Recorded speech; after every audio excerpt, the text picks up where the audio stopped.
Paz seja convosco, Deus abençoe sua vida. Hoje, nossa meditação, 1 Crônicas, capítulo 23. Nós estamos aqui vendo os momentos finais do ministério de Davi, da vida de Davi. E encontramos aqui nesse versículo Davi colocando a casa em ordem, já pouco antes da sua morte, quando ele coloca ali as últimas orientações para Salomão, coloca Salomão como rei em seu lugar e deixa tudo orientado com relação à casa do Senhor, ao serviço no templo, quem serviria, como serviria. É muito interessante essa leitura, porque a gente vê aqui um homem dedicado ao Senhor ao extremo, que mesmo que tenha atravessado lutas e dificuldades, nunca desistiu de servir ao Senhor.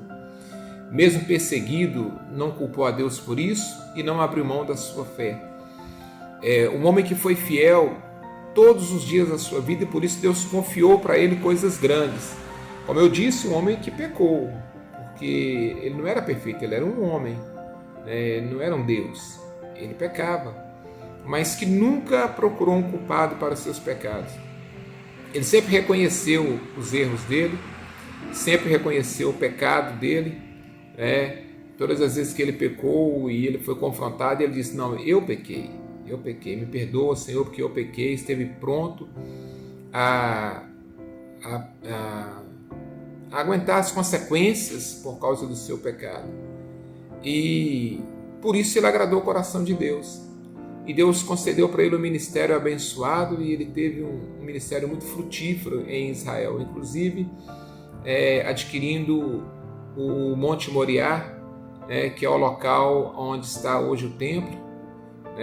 Ele comprou aquilo ali para que fosse construído o templo do Senhor, e deixou todas as orientações e material para construir o templo, livrou Israel de todos os inimigos e deixou o seu filho Salomão para assumir o trono a partir da sua morte, com a missão de construir o templo do Senhor. O que eu acho muito interessante em Davi é exatamente esse comprometimento com Deus e com a obra. Como que está escasso isso hoje em dia, né? Davi foi tão comprometido com Deus que durante a vida ele fez tudo o que tinha que ser feito para que as coisas caminhassem bem, para que tudo desse certo.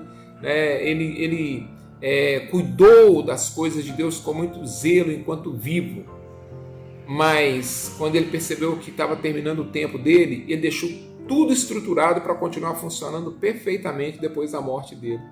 Ou seja, ele se preocupou com a obra de Deus enquanto vivo, e se preocupou como seria a obra de Deus depois que ele morresse. Então ele estruturou tudo e deixou para o filho dele: é só seguir essa cartilha aqui que vai dar tudo certo, vai funcionar tudo perfeitamente. Eu volto a dizer, como que as pessoas hoje em dia precisam aprender com Davi, Como que nós precisamos aprender com Davi? Como que nós temos feito a obra de Deus de qualquer maneira e reclamado quando as coisas não saem do nosso jeito? Quando a gente está atribulado, angustiado, a gente acha um absurdo: eu estou servindo a Deus e passando por isso. Davi sofreu tudo que sofreu sem abrir mão da fé dele, e cuidou da obra de Deus até o fim, e deixou tudo estruturado para que a obra continuasse sendo cuidada após ele, porque nós passamos, mas a obra de Deus ela é eterna, ela permanece. E quando nós somos fiéis, Deus levanta pessoas para dar prosseguimento àquilo que nós começamos, porque Deus ele honra o nosso ministério, ele nos dá um ministério e honra esse ministério quando nós somos fiéis. Davi é um exemplo de dedicação, um exemplo a ser seguido nos dias de hoje. O que você tem feito da obra de Deus? Qual é o seu cuidado com relação à obra de Deus? Tem alguma dedicação? Tem procurado fazer o melhor? Se não, é tempo de se consertar e fazer o melhor para Deus, porque Ele merece. Deus te abençoe e tenha um bom dia. Em nome de Jesus. Senhor, em nome de Jesus, eu oro pela tua igreja, pelo teu povo. Que o Senhor nos abençoe, Pai querido, derramando tua graça, teu poder e tua unção sobre nós. Que nos ajude a ser fiel em tudo que o Senhor tem colocado em nossas mãos, para que possamos cumprir fielmente o nosso ministério. Abençoa os seus filhos, Pai querido. Ó Deus, que a graça do Senhor seja sobre eles e que o propósito do Senhor em nossas vidas se cumpra e o nome do Senhor seja glorificado através das nossas vidas e que possamos deixar uma obra estruturada para gerações futuras, para que eles possam continuar, Senhor amado, honrando ao Senhor como o Senhor merece, porque só o Senhor é digno. Amém.